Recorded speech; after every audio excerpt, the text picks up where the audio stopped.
Good morning. Welcome back to the Action News 5 Digital Desk. We got some cool news right now. The first ever commercial rover to explore the surface of the moon just landed. Okay, this is something that's extraordinary. This mission is a collaboration between Castro Technology Labs, Lunar Outpost, and MIT Media Labs. Let's bring in someone who's well versed in all of this. I'm joined by Nicola Buck. She is with Castro Technology Labs, joining us on the digital desk to talk about this mission. So let's hear it, Nicola. Good morning. Hi there, good morning. Tell me what's going on. So I understand the rover just landed. Is that correct? Tell me about it. Yeah, that's right. I was lucky enough to go last week to Kennedy Space Center and see the rocket launch. And as you said, really exciting time for space exploration because all three elements of the launch are from commercial companies, which is happening for the first time as they go to the south pole of the moon. So that's the rocket, the lander, and the rover. They will undertake or are due to undertake a number of missions while they're up there and landed recently. Now, it's a challenging environment up there, so we'll see how it all goes. But the hope is to learn a lot of things through this mission that will inform future habitation in space eventually. So a super exciting time. And at Castrol, we're collaborating together with MIT Media Lab on some of their science experiments involving this little astroamp, which is a micro robot from MIT Media Lab that will be collecting data and other signals while it's up on the south pole of the moon. Fantastic. Okay, so tell me about some of the specific things that rover is going to be doing. I know soil samples, drilling into the moon's surface. Tell me how that helps the idea one day of human exploration and humans living on the surface. Yeah, so the south pole of the moon is a really exciting place for us that's unexplored because in theory, and one day we will find water ice there. And if we find water ice, then it unlocks all sorts of opportunities for us in terms of obviously water, but also hydrogen, maybe to use for rocket fuel. So if we can discover all of that, then it opens up future opportunities for humans. And so the rover is due to find out about this.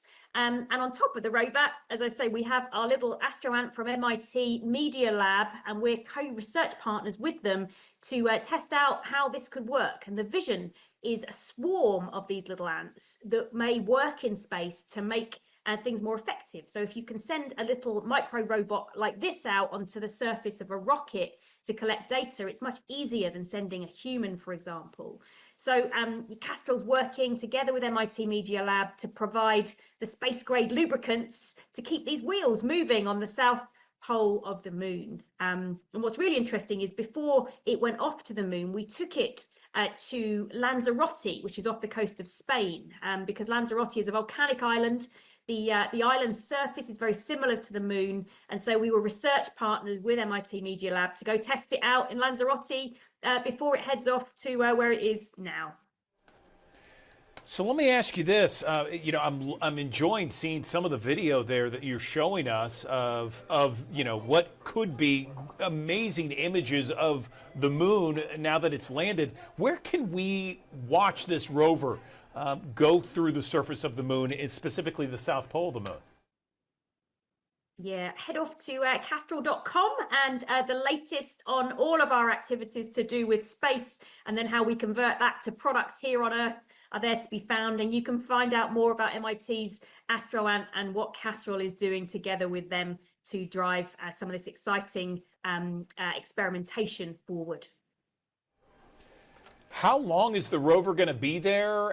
How often can we look at the various videos and pictures? Give us a time frame.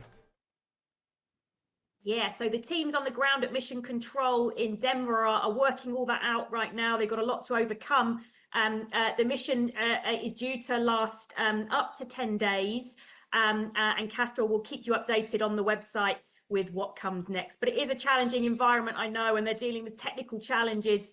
So we've got a lot to learn, and there'll be other missions in the future as well, which you can learn about more on castrol.com. Excellent, excellent. Is there any kind of ballpark time frame on when human exploration could begin? Oh goodness, I think that's a big question. So we don't know, but it is fascinating to learn about it. And as I've learned about it over the last few weeks, when you start hearing the possibility of water on or finding ice, which means obviously water, and then understanding that, you know, if you could get hydrogen from the H2O to power rocket fuel in the future, suddenly it feels a lot closer to me than it did last week when I didn't think it was possible at all. So really amazing firsts that are happening through these missions. And whatever happens on the moon, we will learn a little bit every time we go to bring that deadline closer. That sounds fantastic. All right, Nicola Buck with Castro Technology Lab. We appreciate you coming on the Digital Desk to talk about this first ever commercial lunar mission to the moon. Fantastic. Thank you so much.